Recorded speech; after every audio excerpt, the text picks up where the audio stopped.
Northern BC, filled with loggers. And you could argue on a weekday in the heart, the Open Door Cafe is filled with a bunch of lager wraps, probably purchased by the loggers, because it's delicious. We're going to make one on the show today. It's a nice morning breakfast wrap with a spice of hollandaise, homemade. All that and more coming up on the show.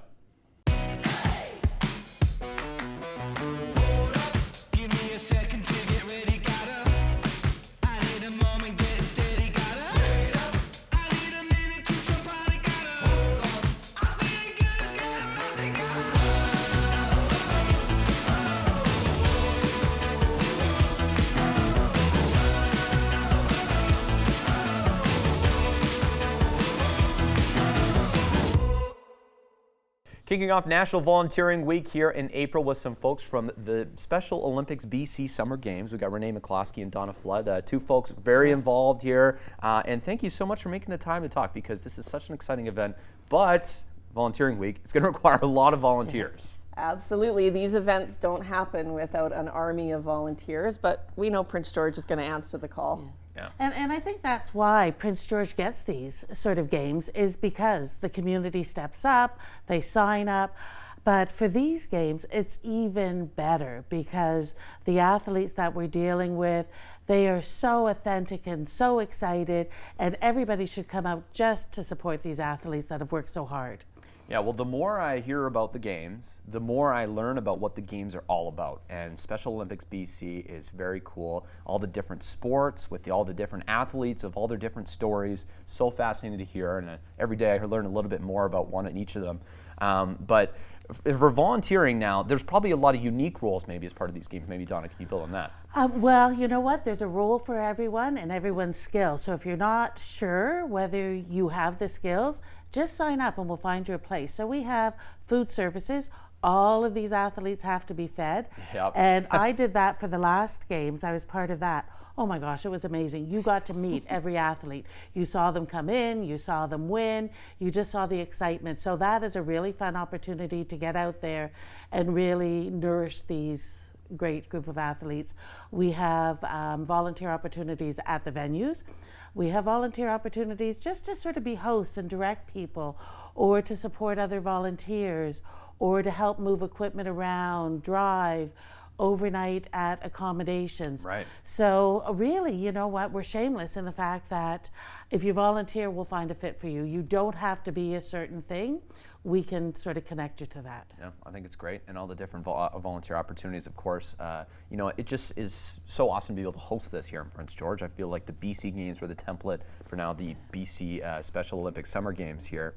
And just the excitement on the athletes back then, a few years back, I know that this is going to be just to a new level. And all these athletes, Renee, it must be exciting for you to build on that too. Yeah, I think so. You know, I think what's so exciting about these games is it really gives athletes with intellectual disabilities the chance to be seen, to be celebrated, and for us to build a more inclusive community. So, I mean, we had a great experience in 22. The athletes at those games were, most of them kind of between the ages of 13 and 17. Yeah. The athletes that will be coming for the Special Olympic Games are going to be all ages, kind of from 13 right up into, we could have athletes in their 60s and 70s. So yeah, this is what I've heard. I've heard some stories about the older athletes being almost the most fun, to be honest. I think all of the athletes are a hoot, and I think what I think we can really learn from when you watch the athletes compete, they take their competitions very seriously. And then at the end of the day, if they're not the ones that get the medal, they are just as excited if it's their friend. Yeah. And so it's such a sense of community, of friendship, of joy that I think our community will be changed by having the opportunity to have these games here. And the added incentive for volunteering for these games is the fact that it's most people's summer holidays. Yeah, so we're just asking people to save the date, put that time aside. We're also going to be looking at businesses and organizations to challenge each other. Oh. Bring your team out and serve breakfast one day, or serve lunch, serve dinner, get to know the athletes. Let's bring our community forward to really celebrate the hard work that this members of our community have done.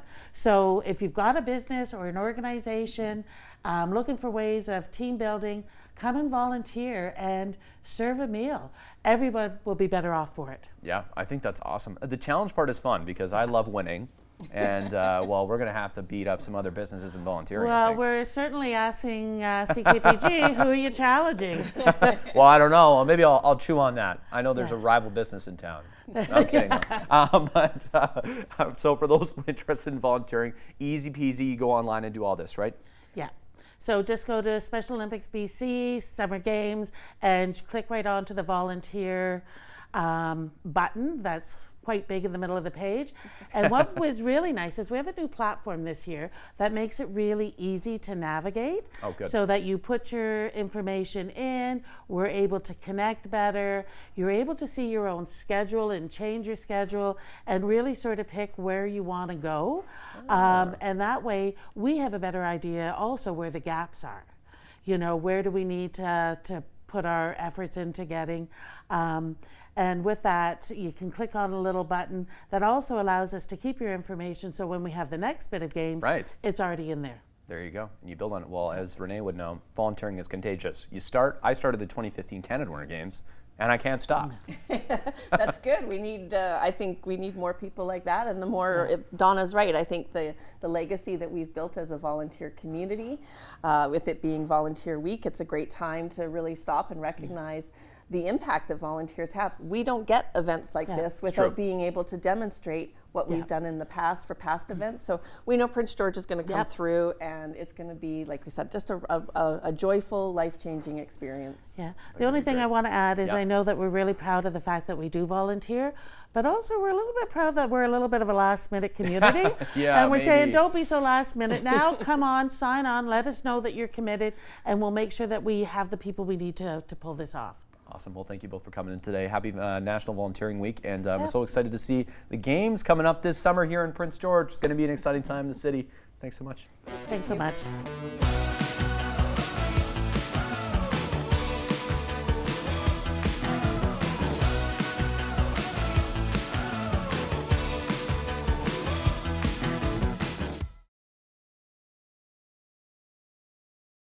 As it says on the cup here, coffee makes life better. The folks at the Open Door Cafe, they know this because they're local. They're just like us, just like you watching this. They love coffee. They also love great food though. Just like that truck over there. You see that? That's a lager. I guarantee he just went inside the Open Door Cafe to get himself a lager wrap. It's made for people like him, working people that need a healthy dose of hollandaise and goodness. You know what we're gonna do today? Show you how it's made today here the Open Door Cafe. Let's do it. Oh, look at what we found here in the back of the Open Door Cafe in the Hearts. Not only did we find a signed photo, selfish plug, I guess. I don't know. Yeah, yikes. We found Esther too. How are you doing today? I'm doing really well. How are you doing? Pretty good, pretty good. We're here to make my favorite item, I think, on the menu, the lager wrap. It's a classic. Everyone loves it here. Okay, so tell me a little bit about this lager wrap. This is probably popular amongst the actual lagers? It is. It's a caramel macchiato and a lager wrap all the way. But it's really simple at the end of the day, so. All right, well, let's get started here. This is how it's made today. We're going to show you, so maybe it inspires you to try it, because we all know, Esther, people are creatures of habit. Yes, yes. Famous person, buy what famous person likes. Do it. There you go. All right, okay, how do we start this? Okay, so we're going to start with 2 pieces of ham. Okay, I'm going to mirror you as you do Do it. It's the good stuff, you know. Got to get your protein in there. Yeah, hey, nothing better than ham to start your day. Exactly. Ham it up, if you will. And then we're going to do a nice helping of hollandaise sauce, because everyone loves hollandaise sauce. That's some thick hollandaise sauce, too. Yeah, it's the good stuff right there. Homemade here at the Open Door? Yes, we do make our hollandaise sauce. I like it. It's good. All right. It looks better than the hollandaise I make out of the package at home. Hey. Much better. You can't judge, you know. You work with what you have. Oh, it's probably too much, but hey. If you like your hollandaise, I like my hollandaise. It's never too much. I've never had the chance to make a custom one, so I'm making a custom today. You'll add a little more hash brown, you know, make it a little bit extra special. All right. Okay, and then you're going to grab one of our eggs, expertly spiced with all of salt and pepper and such. Okay. Put her right on there, and then you're going to get a big old helping hash brown. Hash brown. Okay, these are the nice kind. I like the shredded kind. These ones, yeah. Are they spicy or are they? They're not too spicy. Okay. Once you're done that, you're gonna grab some cheese, put her on there. Okay. See, this is the other thing is this is one of those things that you can try making at home, but it's much more satisfying. You don't actually have to put in the work. It's more fun to watch them make it and then come buy it. Well, the thing is, making hollandaise sauce is hard. Yeah. So it's probably better just to come pick it up at one of the only local drive-thrus, or the only local drive-thru. Yeah, it's kind of crazy. All right. All right. Is that enough cheese? Should I put more? I mean, I'm a cheese gal, Okay. but you know. There you go. Beautiful. And then what you're gonna do is you're gonna kind of have it this way. This is the easiest way to wrap it. And then you're gonna kind of tuck in the edges. And then you want to fold it over. Oh, okay. I'm struggling at this part. I've never been one that's good at wrapping things. It's okay, you know, salad if it falls apart. Yeah. And then what you want to do is you want to Salad. tuck in the edges so it doesn't fall out. Okay. And then you just wrap her over. And then you got your very own lager wrap. Look at how delightful that is. Does mine stay close? Not too bad. Will it survive the grill though? That is the question. Oh. The lager wrap headed in the lager wrap cooker. Is this just basically a panini press kind of thing? It is a panini press. Okay. Beautiful. Expert timer was 4 minutes. Okay. Yeah, yeah. and you this know. is the perfect amount of It's like we've done a lot of science testing. Like Yeah. if you do it like 1 second too long, toast. toast. They're the experts here at the Open Door. They know. They just know.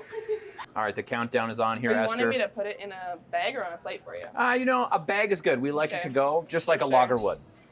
Okay. Let's see if it held up in the panini Okay. maker. I want. Which one's yours? The one on the right is mine, yeah.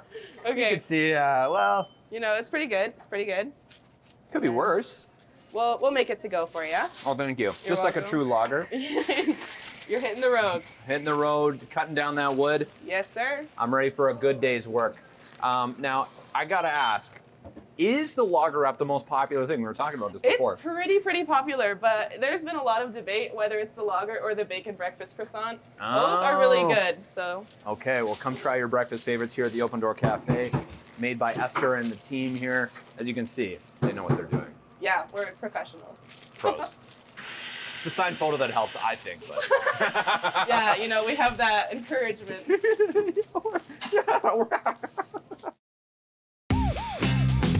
Miss an episode? That's okay, life gets busy. We get it. Or maybe you didn't miss anything, but you're here to watch that one feature again because honestly, it was that good. No judgment. Here's the good news. You can relive every moment of the CKPG Today Show whenever you want. Head over to ckpgtoday.ca, click on the Today Show tab, and voila.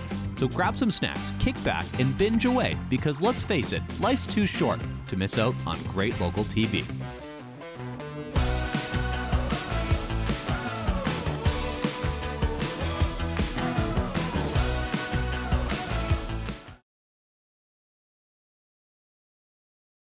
Welcome inside Theater Northwest here for a very special announcement. Well, we think special. We're about to find out something very spectacular here. Marnie, take it away. Thanks, Caden. We're going to talk about the 3 shows that we have coming up for next season. We're really excited to announce these productions. They are a little bit larger in scope than we typically do here at Theater Northwest, or at least larger to have all 3 of them in one season. And I'm going to turn it over to my colleagues, Anna Russell and Bradley Charles. They're going to give you some hints, and maybe you can guess what we're going to do. Okay, so what I know so far is this is the 30th year of Theater Northwest. So come on over, Bradley and Anna here. And now, 30 years is not to be undermined. Is it surprising? 30 years, Theater Northwest, when you think about it? I mean, I've only been in Prince George for about half of that lifespan, so I think it's pretty impressive. I'm really grateful that it's here and that it existed. It was actually one of the deciding factors for me choosing to relocate to Prince George, so I'm very grateful that it's been around for as long as it has. Well, we'll take you. Thank you for coming. And Bradley? Yeah, I think it's fantastic to have a theater like this in a city like Prince George, and I think that people in Prince George recognize that and support us. Yeah. Okay, so now the clue part. Okay. So tell me where I'm going to go here. Okay, so our first clue for our first show of the season. Let's see if you can figure these out. We've got 3 clues for you. Okay. Okay, 6 times 6 36. times 9 Oh, I don't know about that one. equals 324. Okay. Well, That's- you're good. You're good at math. I might have calculated this before I showed up here today, Caden. That's your hint. Okay. A 6, a 6, a 9 equals 324. Let's give you another hint. 324. Yeah, I don't know. Do these colors mean anything to you, Caden? It's a little beyond the scope of RGB, original CKPG. Well, it's Rubik's Cube colors, right? Okay. I think. Maybe I'm wrong, actually, but I don't know here. You're not even close. I think we need to reveal Should we it. reveal? We should reveal it. I'm not very good at mysteries. Okay, ready? Dun, Three, dun, dun, dun, two, dun, one. dun. Hey, clue! Clue. So the clue was in the clues? 6 weapons. We've got 6 different character colors, and Clue has 9 different rooms. So it has 324 possible solutions in the game of Clue. So it is based on the board game, Okay. Yeah. based on the film that Yeah. was adapted from the board game, Yeah. and they've created a play, and it's fabulous. It's a Yes. fabulous, wonderful play. Very fun, very Very campy, Campy. very funny. Like the characters are all total caricatures, and it's just complete hijinks. It's a real farce, and it's going to be super high energy, super fun. Yeah. Okay. Well, That's our first number show one. for the season. Wow. Okay. Now to number 2 here, and there's clues for this one too. We've got clues. Okay, you got clues for me. Okay, I'll give you the first Okay. clue. Do you want to read it? Yeah, sure. Okay. Okay. This play has inspired 2 theatrical films, 3 live-action series, and an animated series. Is there a lot in that pool? I don't know. Not many. I think That's that would a be lot. pretty Yeah. specific to this play. You got it right away? Because second clue is this guy. Oh, a little Sesame Streety. But this guy in particular. This guy in particular. Ooh, Oscar-y. Okay? Grouchy? All right. Okay. The next clue is this guy. Do you know who him? that is? Honestly, I'm a little young for this. Is that sad? So this fine, guy's name Caden, is whatever. Felix. Hey, No, Felix. We're just gonna glide past that. That's totally cool. It's totally cool. Oscar and Felix are the main characters in this play. Okay, shall we do the big reveal? Maybe you've guessed it already at home. The Odd Couple. Okay. Now, they're the odd couple, Oscar and Felix? They are the odd couple. Yes. Yeah, Oscar and Felix. And our first clue kind of tells you a little bit about where this one came from, too. So it was a play first. Yeah. Funny. I like a campy, and then we got funny. Is that okay? And now number 3. Where are we going with this one? Okay, let's give you, we learned a little bit at our We learned a little bit. Okay. order should be. Okay, here we go. 30th anniversary season here at Theater Northwest. There's a mustache. Yeah. Is it during Movember? No. No, it's not. It's not. Okay. The next clue is Oh, turkey. Istanbul. I've been looking at Turkey for hair transplant, actually. Oh, I mean, That's where I went. Just kidding. Just kidding. Nice hair. okay, and our final clue is a word clue. Let's see Okay. how you are at word puzzles. Can you follow our train of thought to guess the final show of our 30th season? Okay, so it's a train. It has to be a train. Is it a train? I'm gonna go with this. Is it Murder on the? Whoa. Okay, let's see if I'm right here. I got an idea. I would love to. Is he right? It's Murder. Yes. This is gonna be. Christie's Murder on the Orient Express. It's a Hercule Poirot story. It's one of Agatha Christie's most famous. It's been movies. It's been TV shows. It's a really fantastic murder mystery play.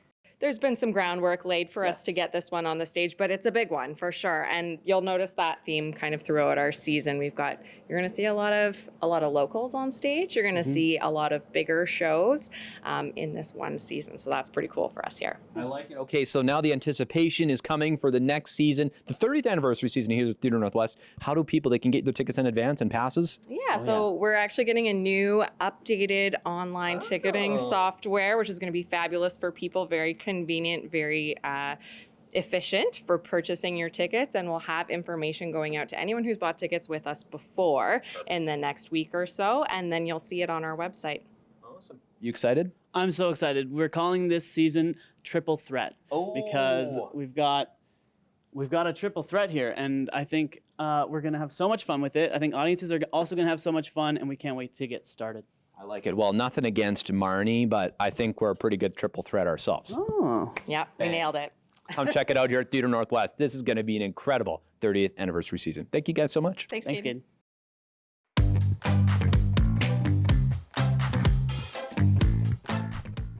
Taking a look outside of today's CKPG Snapshot, look very closely at this one. You won't believe your eyes. Dennis Anderson caught a northern flying squirrel in his College Heights backyard. And yes, there's a bunch of different kinds of squirrels, but did you know there's 25 subspecies of northern flying squirrels? Apparently they're all nocturnal, so a little uncharacteristic for this guy to be awake in the day. But yeah, so some squirrels, yes, they run fast along your fence line, and no, you weren't just seeing things when one started to fly. It's a real thing.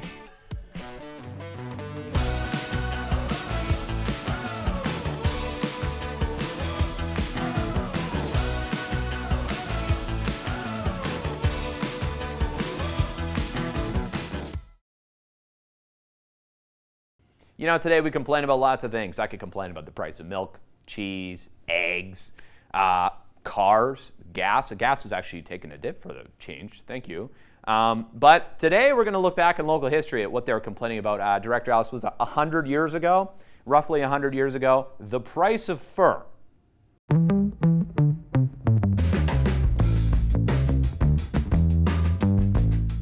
Taking a look back today in local history, over 100 years ago, 1922, the price of fur. Yeah, that's what they were concerned about 100 years ago, because it actually dropped 10 to 15%.